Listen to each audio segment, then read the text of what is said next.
Wales up against Fiji. It's the third game on what's going to be a very busy Wednesday in the Rugby World Cup 2019. Very, very interesting looking game. The game before it was Scotland-Russia's got a lot riding on it for the Scots. This one, in terms of the two teams playing, should be an absolute cracker. I guess we'll wait and see how it ends up playing out. But Wales, they've had a wee break between games. It's been quite the layoff for them. The last game they played was on Sunday, the 29th of September, and you think now we're not well into, but the start of October anyway. So it's been a wee break for Wales. For Fiji, a bit more of a short turnaround. They played on Thursday, and it's that extra loss that they've got, 102, 1 win, no draws, 2 losses. That's really the killer for them here. They bounced back with that massive win over Georgia, but you got to be wondering what could have been for the Fijians at the moment. They're technically, mathematically still alive, but they absolutely need a win here and other results to go their way. So Wales' destiny absolutely in their own hands, and they are going into this one as favourites, and also favourites to top their pool with the 2 games they have remaining. So I'll put the teams in the description so you guys can have a look. But in terms of their rugby history, it's a pretty rich rugby history between these teams. They seem to like meeting each other at Rugby World Cups. Of these last 5 games, there's been 3 wins to Wales, 1 win to Fiji, and there has been a draw. And I should mention, of these last 5 games, 3 of them have been at Rugby World Cups. Ye had the 1 win to Fiji, which Wales fans and Fiji fans will remember well. It was in 2007, 38-34 to Fiji. But that's the oldest of the 5 results. The 2007, a long time ago. What were you doing in 2007? Probably something quite different to what you're doing now. 2011 Rugby World Cup was a big swing for Wales, 66-0 in that one. And then the most recent one is the 2015 World Cup with 23-13 win for Wales over Fiji. So comfortable without being kind of earth-shattering. And then there was a draw in there as well. Interestingly, of the 3 Welsh wins, those are the most recent 3 results. So in recent times, Wales have been, pretty comfortable over Fiji. But for this matchup, you just never know. After that Fijian performance, just the attack of Fiji, the defense of Wales, it's gonna be awesome. So the lineups.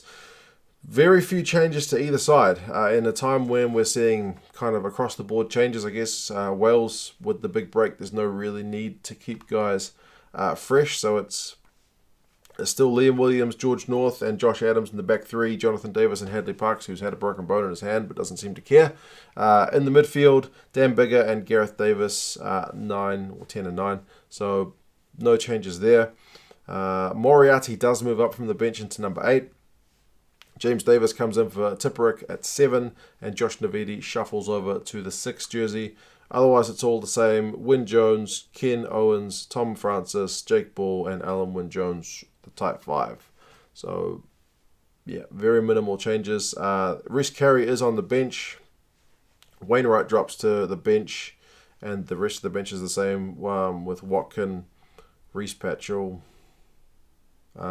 There's still no Lee Halfpenny, but Shingler, Lewis, and Elliot D. So, steady as she goes for Wales. For Fiji, again, minimal changes from that team that absolutely just lit up that game against Georgia. Murimurivalu at fullback, Tuisova and Radradra.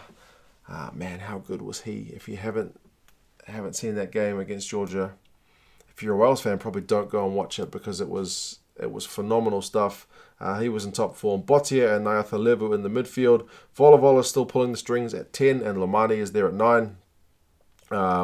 Bill Mata comes in at 8. Viliame Mata. He's, I think, the only change to the starting lineup. So that means Yato moves to the bench, and Yato's been in great form as well. So either way, if you go with Yato or you go with Mata, it's a very good choice. Kunatani's there at 7. Wagani Borotu is at 6. And this, I think he's played every single game. So he's a favourite for John McKee. He's the captain. He's their leader. So he's the guy driving them forward. Nakarawa, Tavubati in the second row. And Solo, Matavesi, that's Sam, and Kambisi Ma'afu round out the front row. So it's a very tidy Fijian looking squad.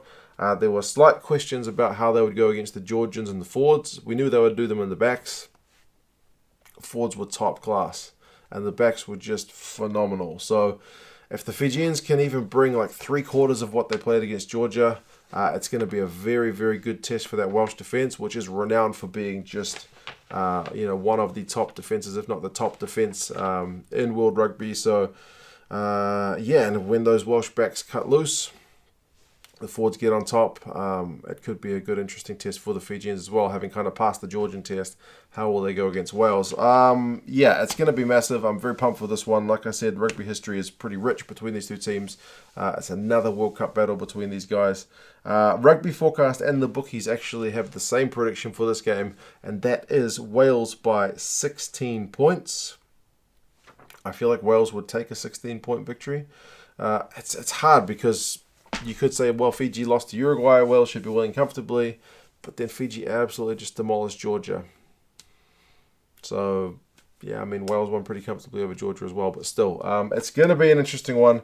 You guys let me know your thoughts on this one. How do you think it's going to go? Which players are you looking forward to seeing? The key matchups, and I'll talk to you again soon. See you later.